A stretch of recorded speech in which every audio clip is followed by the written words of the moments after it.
All right, and this is White Psychosis Part 8. Yeah. If you really think about it, racism is really just a byproduct of mental illness, if you ask my opinion.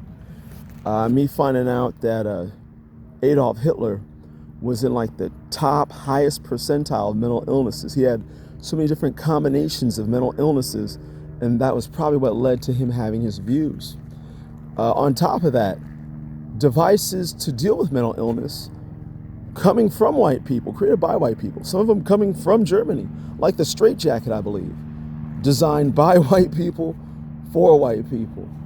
And I'm going to delve deeper into that. It's really just an aversion to color, a color difference.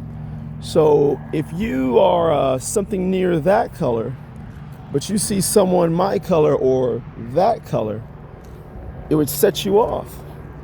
When you have an aversion to color, when you have when it offends you, that is mental illness. And when it gets to the point of trying to kill that in any way possible. Right now I'm in Compton, it's a little past 11 p.m. and everywhere is lit up like a fucking Christmas tree. Everywhere you walk, light, light, light, light, light.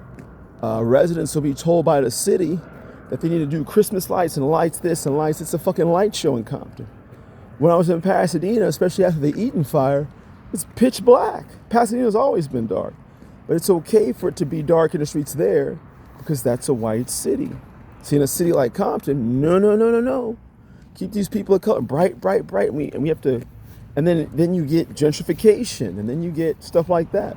Always a whitening up of stuff, whether it be the color of the sky, by putting a street light everywhere or something, or literally getting rid of people who are a darker skin tone, Mexican, Hispanic, black, whatever, however you want to label it. Anything that's not white has to go. It is offending me. It's setting off my senses, and it's upsetting. It's triggering my mental illness. You know, if you ask me, the heart of racism is just mental illness and psychosis. And if it was something that could be just talked about and dealt with on a medical level, or on a psychological level, or on a psychiatric level, cool.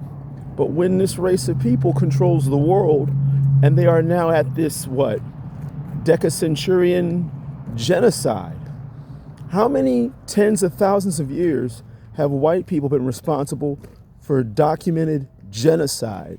The most recent probably being Gaza and the Congo.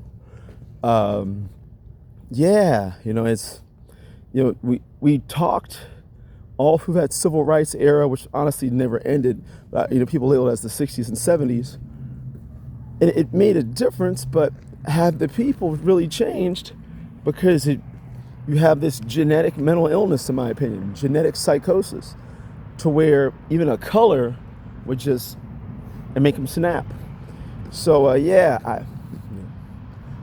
trying to figure out ways to deal with this as best I can. But I know for a fact that all the white people who I grew up around in white neighborhoods. I'm 41 years old, and then when I really sat back and thought about it, I was like, all those kids I kicked it around, they were really just trying to kill me the whole time. Hey Chris, let's get on this skateboard.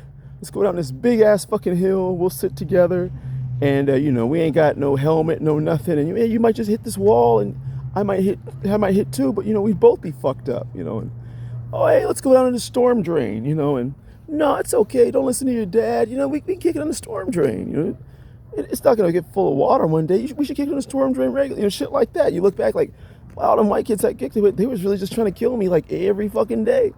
So it's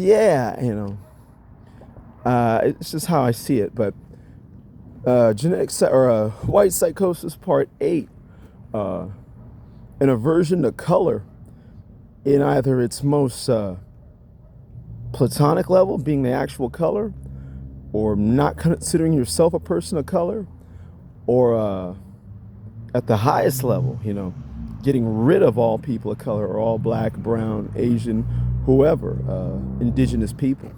So anyway, White Psychosis Part 8.